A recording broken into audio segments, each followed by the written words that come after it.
Hi, I've just had some interesting questions about using double bass technique on electric bass, also known as Simandl technique. Now, you've probably seen this kind of technique before, perhaps not thought anything about it or wondered what it was called or anything else. The good thing about this particular technique is it covers so many things we play on the bass so well. I mean, for instance,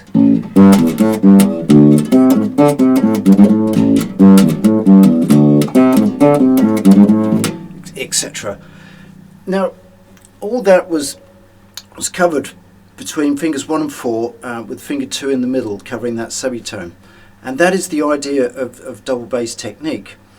It was developed probably late 1800s by guy called Simandl, and he basically was trying to organize and systemize a way of just getting around the neck a little bit more easily. Beforehand there was people like Dragonetti, who was a bit of a double bass virtuoso, who was using one finger per position, as it were, and which really is quite hard work on a double bass, and that end of the electric bass, especially the fretless, it's hard work too. I find it so anyway. Guys like Jacko could quite easily stretch a major third from F to the D there. I struggle with a minor third away from F, you know, so it's hard. It is difficult, that kind of stretch. I mean, if you consider something like John Patitucci's Spider, for instance, yeah, a lot easier this end of the neck. One of his particular exercises was a bit like this, so he'd play octave, octave, minus 6, minus 6, octave, octave, minus 6, minus 6, that sort of thing. Now, if you play that down that end of the neck, that's quite hard work. So, how would a double bass player approach something like that? Well, instead of stretching out to the notes, what you do is shift. And as I've said, the basis of Simandl technique is to keep that tone in between fingers 1 and 4. Finger 2 takes up the semitone in between. Finger 3, you don't really use this end of the neck. It's there to support the little finger, as it were, and help strengthen it. So fingers 3 and 4 move as a unit, as it were. So they fret the note and move together. So a double bass player would play the same thing, John Patitucci's Spider, 1 and 4. Pick up the first minus 6 with the second finger, the note being already under the finger. Shift to the next minus 6, octave, octave, minus 6, minus 6, etc. Okay, so how would you approach something like playing a scale then with Simandl technique? Okay, well, I'll come to some of the other shifts, but you can really pare things down with Simandl. This is what's so nice about this technique. For instance, C major scale, you can play the whole thing with just 2 fingers. I'll show you what I mean. I'll play it and then I'll talk you through it. So, C major, 2 fingers. So what I'm doing there is just shifting to the note. Instead of stretching out or having them under my fingers as I would 1 finger per fret, I'm just shifting. I can already hear the question, so, well, what's the point? Why not just use 1 finger per fret and just... Well, yes, yeah, you've got a point, especially you've got to play something fast. Sure, fair enough. I might resort to using 1 finger per position on the fretless, as it were. But yeah, it's hard work, and I'm all for an easy life. So this just makes things a little bit easier, and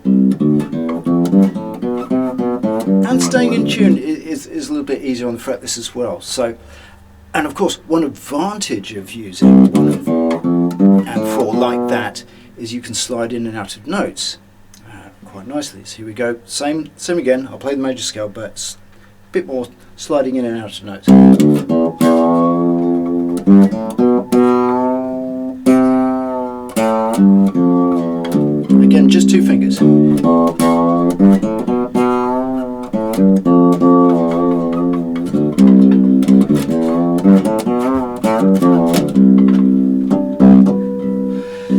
So again, it just kind of simplifies things, and with the fretless you can be a bit more sort of lyrical with your playing as well, and just by simplifying things. So some of the other patterns with Simandl, basically they systemize a semitone and a tone, and then a tone, then a semitone, and that'll give you part of the scale. If you imagine, there's your tone and there's a semitone, so top end of the major scale in fact. So a nice way to practice that is just up in pitch. So you're playing tone, but you have to shift to get your second finger in there. Your fourth finger will now be in position to hit that C. So you're going A, shift to the B, hit the C. A, B, C. So you shift up, shift down, and so the other part of that would be a semitone and then a tone.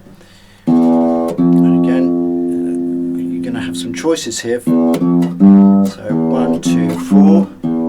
There's your semitone under your fingers. Shift up to get the tone. So I'm playing the E, F, the G there. So a nice way to practice, just up all the time. Just getting used to that semitone shift in between fingers 2 and 4.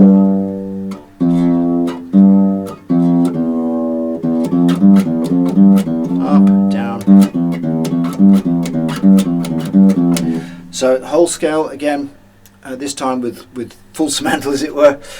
So 1, 4, 1, 2, shift, 4, 1, 2, 4, 4, 2, shift, 1, shift, 4, shift, 2, 1, 4, 2.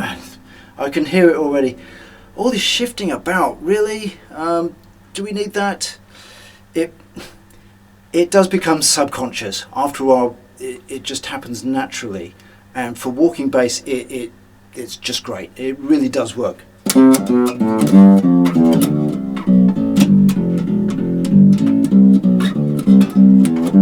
Arpeggios, again, fairly straightforward. Instead of C major 7, okay, 1, 3, 5, 7 in intervals, in fingers, 2, 1, 4, 3 would be the standard approach.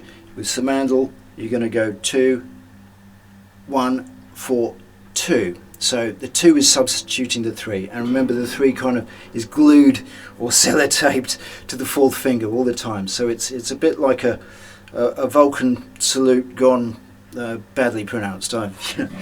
Okay, so arpeggio, C major 7 arpeggio. Start on the second finger, 2, 1, shift up, 4, 2, back down. 2, 4, shift, 1, 2, 2, 1, shift, 4, 2. Is it slower? A little bit, but like I said, with practice it just becomes second nature, and it's not that slow.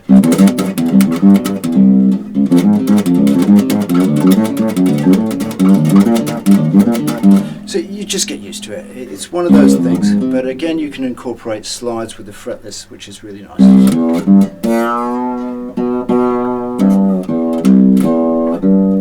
It just gives you that freedom of movement when you're moving up and down the neck. Another good example of that would be playing the major scale in thirds. This sort of thing.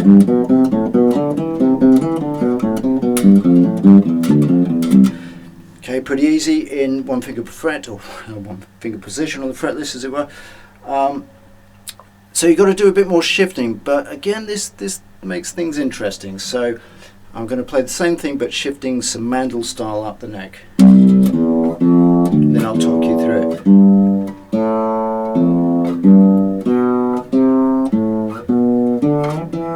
Back down.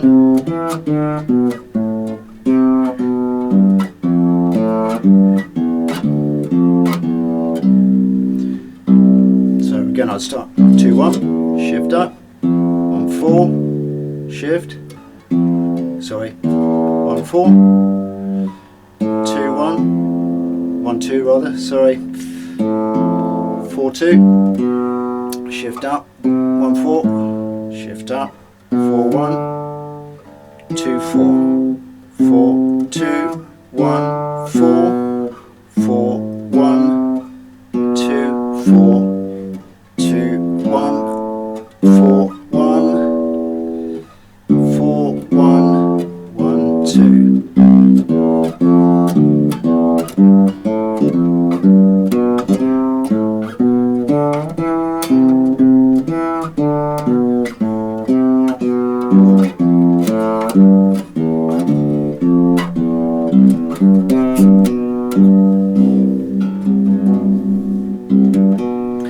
Another quick exercise you can do with this is sort of chromatic exercise.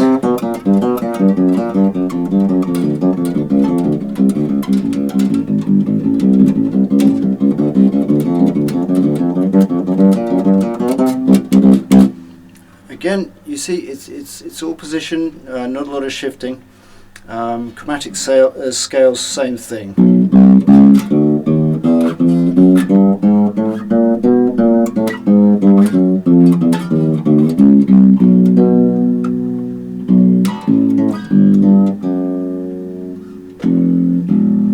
And open strings again, it's a similar sort of shape except there's no shifting with open strings. So for instance, F major scale,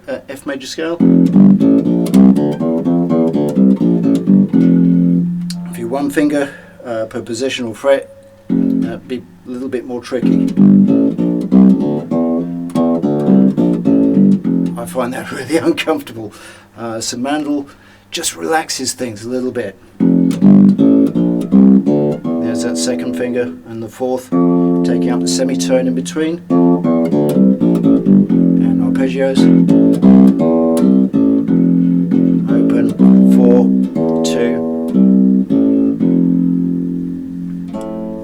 And of course it's flexible.